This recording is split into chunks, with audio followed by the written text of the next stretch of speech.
هنعمل مع بعض الطحال النهارده وهننضفه بطريقه حصريه. كل الناس بتعمل الطحال عادي جدا، مفيش اي مشكله، بس محدش قال لنا ننضفه ازاي. الكل بيسلقه وبعد كده بينضفه، لكن احنا النهارده هننضفه مع بعضينا زي ما حضراتكم شايفين كده معانا.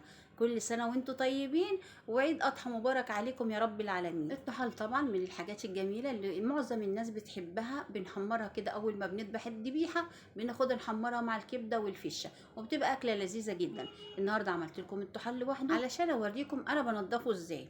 انا بنضفه بطريقه سهله جدا وجميله جدا، ومش اي حد بينضفه بنفس الطريقه دي. ناس كتيره شفتها على اليوتيوب بتنضفه بعد ما بتسلقه. علشان كده حبيت اعمل الفيديو ده واوريكم انا بنضف الطحال ازاي.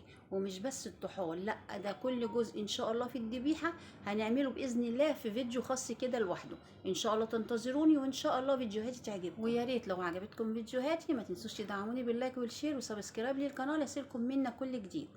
هنسمي بسم الله الرحمن الرحيم ونصلي على رسولنا الكريم، ونشوف الطحال بتاعنا بقى هنعمله ازاي. انا مسكت الطحال بتاعنا باول ما ذبحنا، رحت واخداه وغسلاه كده تحت الحنفيه، وسبته قيمه ساعتين كده على بس ما لميت الحاجه اللي ورايا.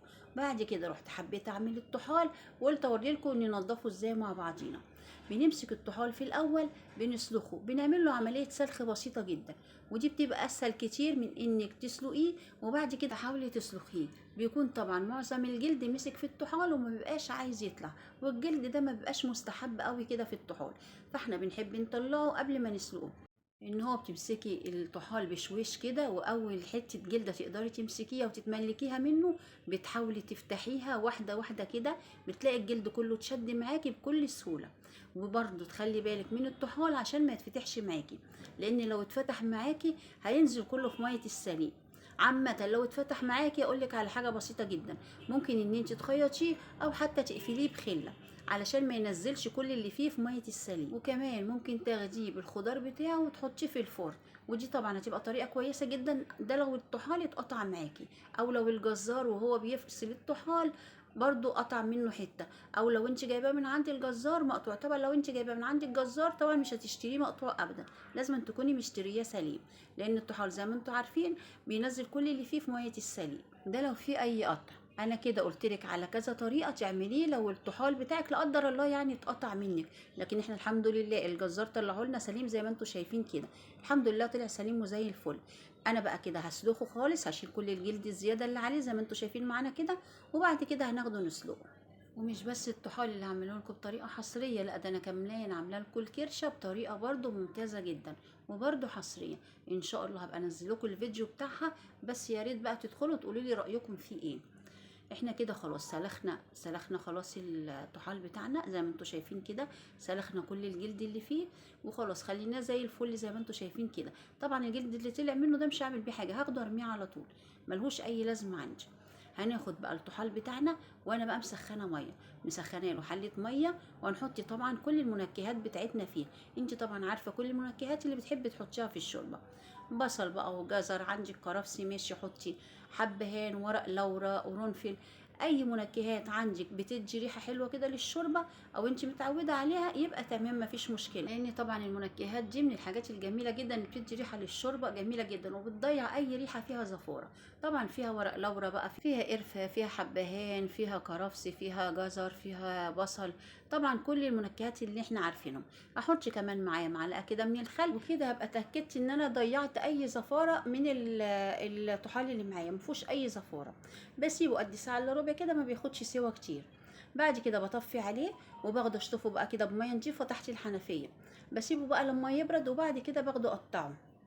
وطبعا الطحال بتاعنا زي الفل، لا في جلد بقى لسه هنشده ولا اي حاجه، هو نضيفه زي الفل. بص انا كمان عماله باكل منه وانا قاعده اقطع فيه. بس اهم حاجه يا ريت يكون معاكي سكينه حاميه شويه، ما تكونش سكينه معاقه زي السكينه بتاعتي كده. لو السكينه حاميه شويه حاولي تقطعيه رفيع على قد ما تقدري، كل ما يكون رفيع كل ما يكون طعمه حلو جدا معاكي. انا عايزه اقول لكم ان انا على قد ما بقطع على قد ما باكل منه، طعمه جميل جدا، كل حته الاقيها كده تعجبني اروح واخداها واكليها. المهم بالهنا والشفا يا سمسمه. خير ابني بقى وربنا يوسع عليه يا رب، ويجعلها عاده كل سنه ان شاء الله ما تتقطعش ابدا ان شاء الله باذن الله رب العالمين. بعد كده بقى هجيب املح بقى املح الطحال. هروح جايبه بقى رشه من الملح ورشه من الفلفل الاسود ورشه من الكزبره ورشه من الحبهان ورشه من القرنفل، يعني التوابل بتاعتي الناعمه.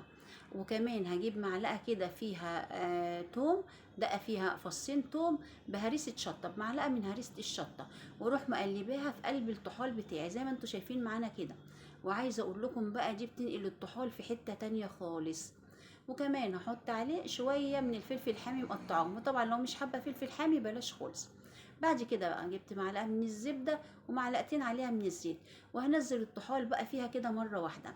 مش هاخده بقى احمره واحده واحده، لا انا هنزله كده زي ما بتنزلي الكبده، واروح مقلباه كله كده في قلب بعضه زي ما انتوا شايفين كده كانك بتعملي كبده بالظبط. وزي ما بقولك بقى يا ريت تكوني السكينه حاميه وتقطعيه ارفع من كده بكتير، بجد هيبقى تحفه جدا معاكي. مش قادره اقول لكم بقى على الخلطه اللي احنا عاملينها للطحال والريحه طالعه منها عامله ازاي. يا ريتكم كنتم معانا كنتوا شميتوا الريحه، بجد الروايح طالعه تحفه. الروايح طالعه تغري اي حد، حتى لو ما بياكلش الطحال الريحه هتخليه ياكله على طول. وزي ما انتوا شايفين شكله معانا عامل ازاي.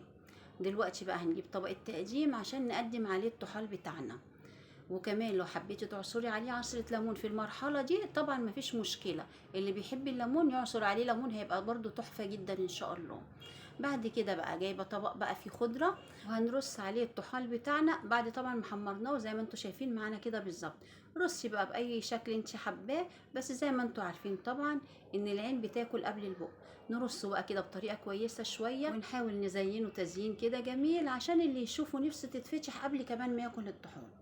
وعايزه اقول لكم بقى على الحقيقه، انا بعد بقى ما خلصت كده تصوير معاكم مسكته بقى قطعته حتت صغيره كمان عن كده، قطعته حتت صغيره كده زي حتت الكبده. وكنت بقى عامله الفشه وعامله الكبده، يعني سلقه الفشه ومحمره الكبده وحطيت الفشه كده مع الكبده. رحت كمان بعد ما قطعت الطحال حتت صغيره، رحت مقلباها مع الفشه والكبده. طبعا بيبقى كله في قلب بعضه، بيبقى جميل جدا. حتى لو عندك عيل صغير ما بيحبش الطحال طبعا بياكلوه، زي ما انتوا عارفين طبعا ان الطحال فيه قيمة غذائية حلوة جدا، فطبعا هياكلوه من غير ما ياخدوا بالهم، لان كتير جدا كده من الولاد ما بيحبوش ياكلوه. فانت لما بتدخلي لهم في قلب كبده بقى وفي الشبقه بخلطه مع بعضيها كده بتتوهيه فيها، فبتخليهم ياكلوه من غير ما ياخدوا بالهم. وطبعا الفشه انا كنت سلقاها ومحمراها، عشان انا بقول لكم سلقت الفشه وحطيتها مع الكبده، لا انا سلقتها وحمرتها قطعتها حتت صغيره كده ورحت محمراها ومحطاها بقى مع الكبده، وحطيت معاها الطحال زي ما قلت لكم قطع صغيره، ورحت مقلبه كله في قلب بعضه. ان شاء الله مش الطحال بس، ان شاء الله انا عامله لكم المخ بطريقه جميله جدا برضو، ان شاء الله هنزلها لكم باذن الله. وزي ما قلت لكم الفشه عامله حاجات كتيره جدا ان شاء الله من اكلات العيد بتاعي، منها الكوارع، عملت لكم طاجن الكوارع بطريقه جميله جدا هتلاقوه ان شاء الله في اول الفيديوهات.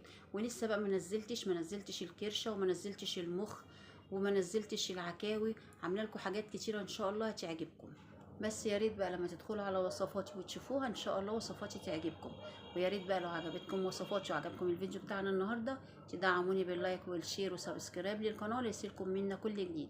وما تنسوش طبعا في الايام الكريمه دي ما تنسوش التسبيح والتحميد والتهليل والتكبير والاستغفار، لان كل الحاجات دي طبعا بترفع من طاقتنا جدا وبتخلينا نبقى زي الحج بالظبط. ان شاء الله ربنا يوعدنا بالحج والعمره جميعا باذن الله، ونتقابل سوا كلنا على جبل عرفات ان شاء الله يا رب العالمين. وكل سنه وانتم طيبين، وعيد اضحى عليكم مبارك يا رب العالمين. والسلام عليكم ورحمه الله وبركاته.